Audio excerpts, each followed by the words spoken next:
মহাকাশ কিংবা ভিন গ্রহে মানুষের বসতি গড়ার পরিকল্পনা নিয়ে আলোচনা চলছে বহুদিন ধরে। তবে এবার পৃথিবীতেই মানুষের বসবাসের নতুন এক ক্ষেত্র তৈরির চেষ্টা চলছে। যুক্তরাষ্ট্রের ফ্লোরিডা উপকূলে সমুদ্রের নিচে স্থাপন করা হয়েছে নতুন সাবসি হ্যাবিটেট ভ্যানগার্ড, যেখানে দিনের পর দিন অবস্থান করে কাজ করতে পারবেন গবেষকরা। তাহলে কি সত্যি সমুদ্রের নিচে বসবাসের নতুন যুগ শুরু হতে যাচ্ছে? বিস্তারিত জানাচ্ছেন শিহাব ইসলাম। সমুদ্রের গভীরে মানুষের সরাসরি উপস্থিতি এখনও খুবই সীমিত।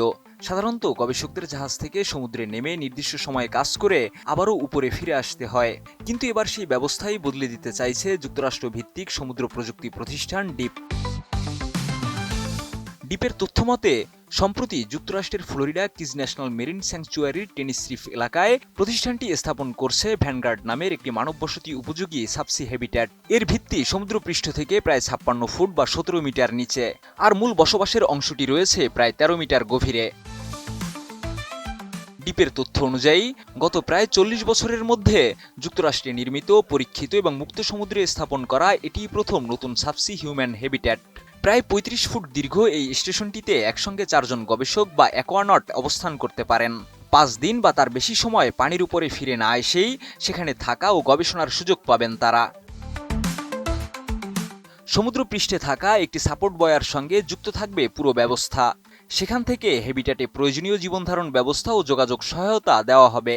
আর কাছের ম্যারাথন শহরে থাকা ডিপ স্টেশন ফ্লোরিডা থেকে পরিচালিত হবে হ্যাবিট্যাট নিয়ন্ত্রণ, অ্যাকোয়ানট প্রশিক্ষণ এবং জরুরি উদ্ধার কার্যক্রম।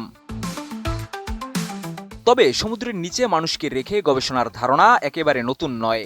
1960-এর দশকে ফরাসি সমুদ্রবিজ্ঞানী জ্যাকিব কুস্তোর কনসেল্ট প্রকল্পের মাধ্যমে পানির নিচে দীর্ঘ সময় মানুষের বসবাস নিয়ে বড় ধরনের পরীক্ষা শুরু হয়েছিল। পরবর্তী সময়ে যুক্তরাষ্ট্রের অ্যাকোয়ারিয়াস রিফ বেস ও দীর্ঘমেয়াদী সমুদ্র গবেষণার গুরুত্বপূর্ণ কেন্দ্র হয়ে ওঠে। কিন্তু ব্যয়, প্রযুক্তিগত জটিলতা এবং নিরাপত্তার কারণে সমুদ্রতলে মানুষের বসবাসের প্রযুক্তি মহাকাশ গবেষণার মতো দ্রুত এগোয়নি। প্রায় 4 দশক পর ভ্যানগার্ড সেই ধারণাকেই আধুনিক প্রযুক্তিতে নতুন করে সামনে নিয়ে এসেছে।